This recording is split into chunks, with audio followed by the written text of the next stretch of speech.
jungle are living some little men and women. The Archons are non-physical, and they actually manipulate the reptilian force, although the reptilians are so proud that they wouldn't accept that.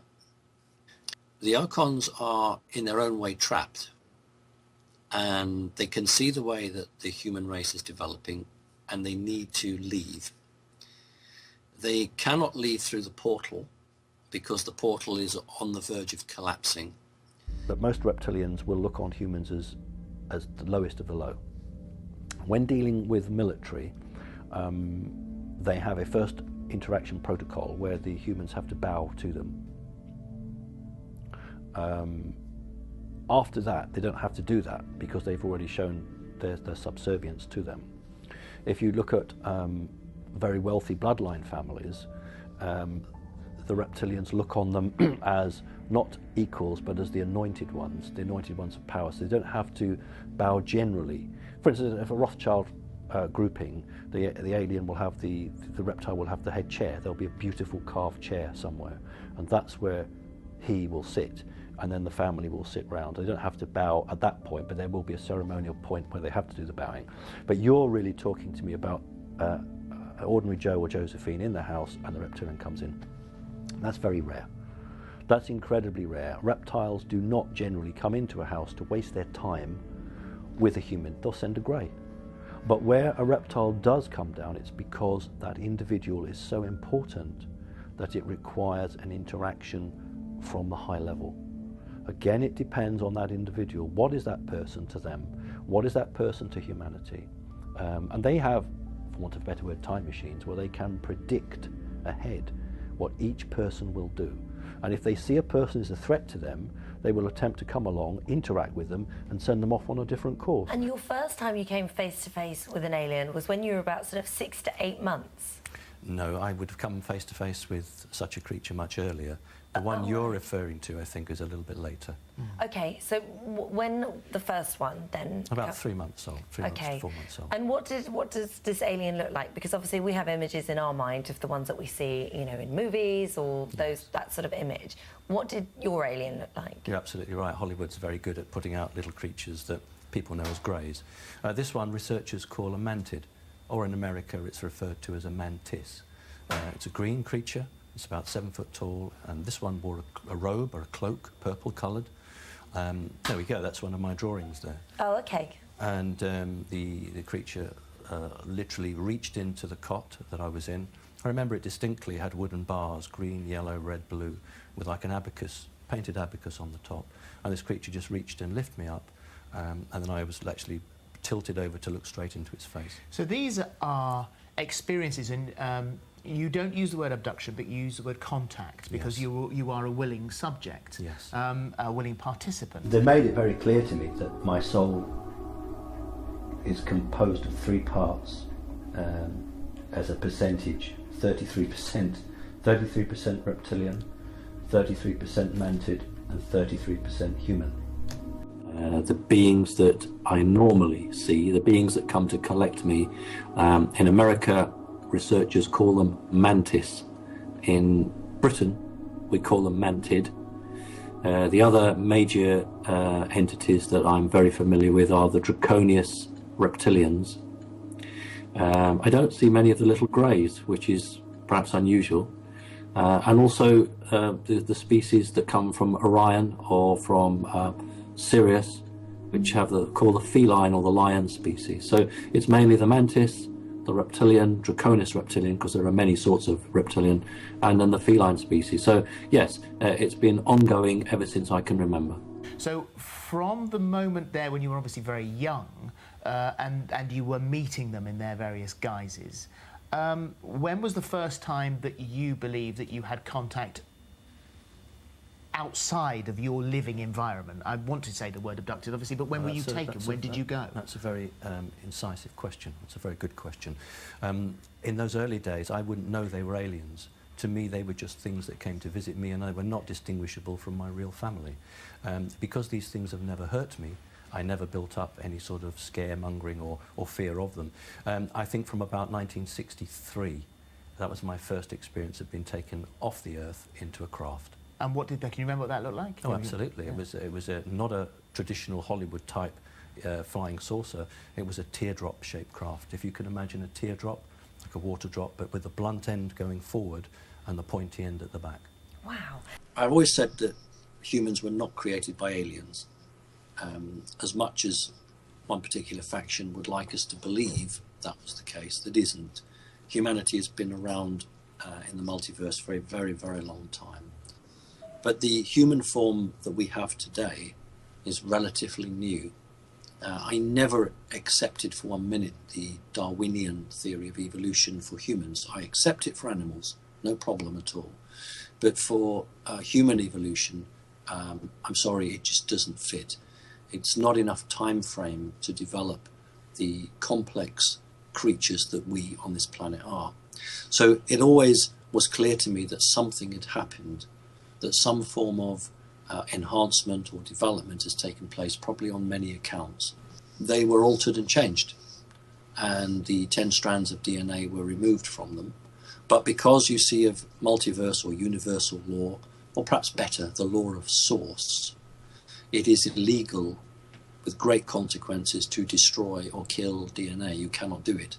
So what happened was that it was placed what I call out of phase. So neither in the 3rd dimension or the 4th dimension, just out of phase around every human. So there is an arc around every human. And humans understand that as their higher self. So your higher self is your 10 strands of disarticulated energetic DNA that hang over your body. DNA is a memory. You can actually recall memory if you can link in. And many people think they are accessing the Akashic records. They're not.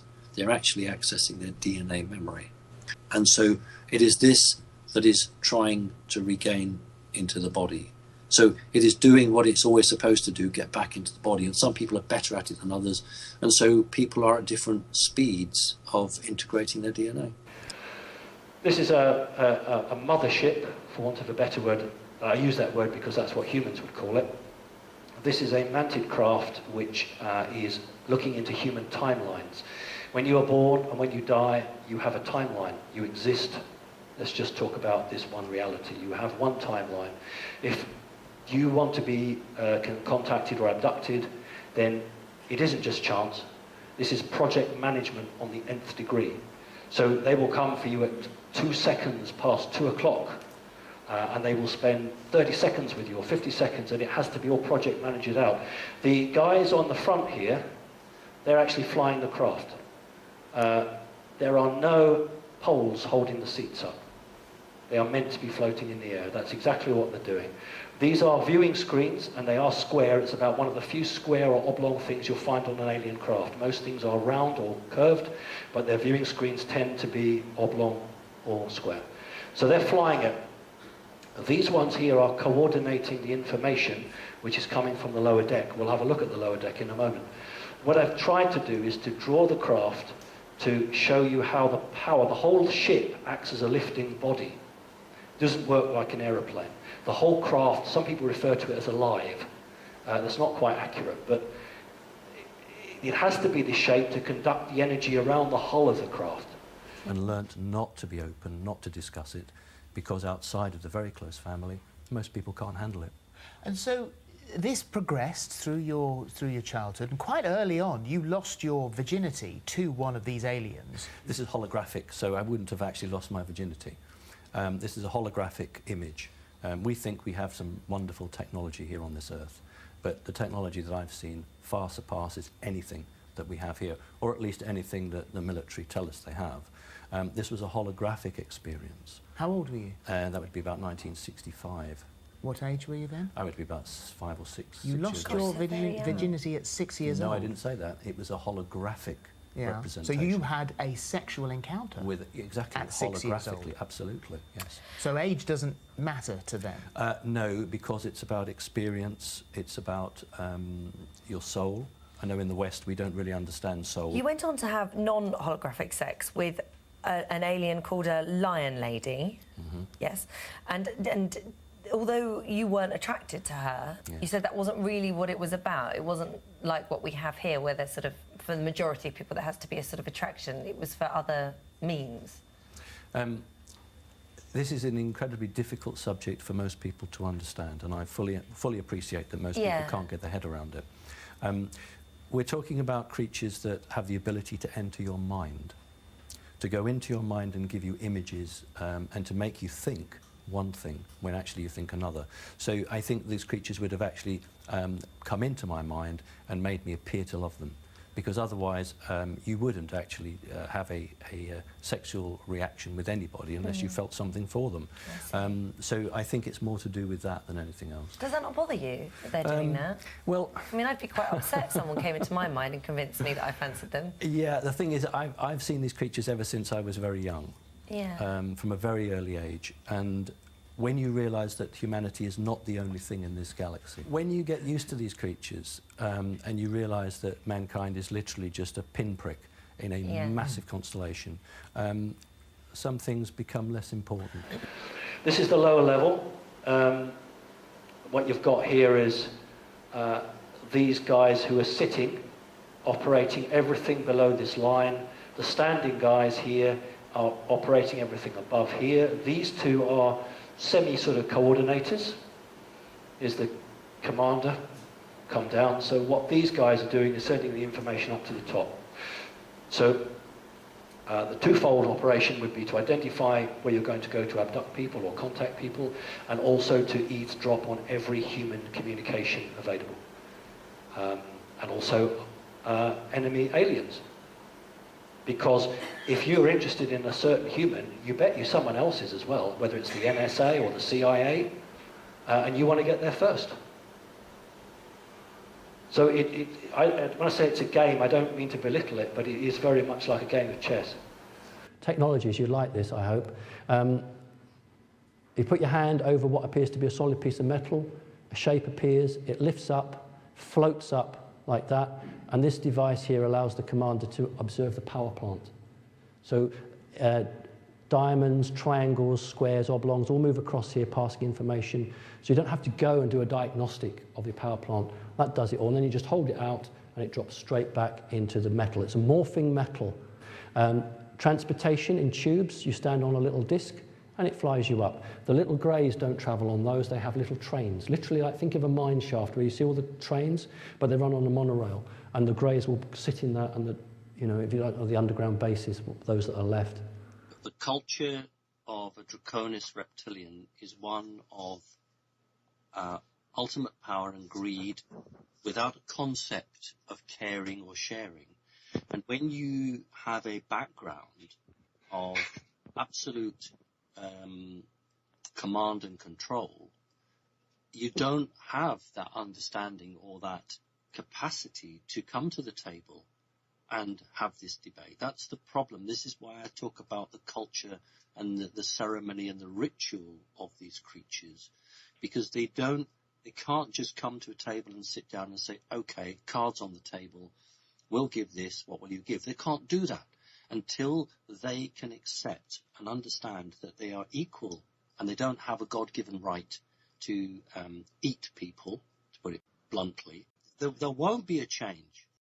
We are on a positive timeline, positive in the sense that it is human consciousness that is now calling the shots and not some small group. There will only be one outcome, and that is an advancement. So until these and you're right, Tolik, there's only a small group of Draconis reptilians left now on the planet. Some of them walk as I joke with Wynne, walk the corridors of the Vatican.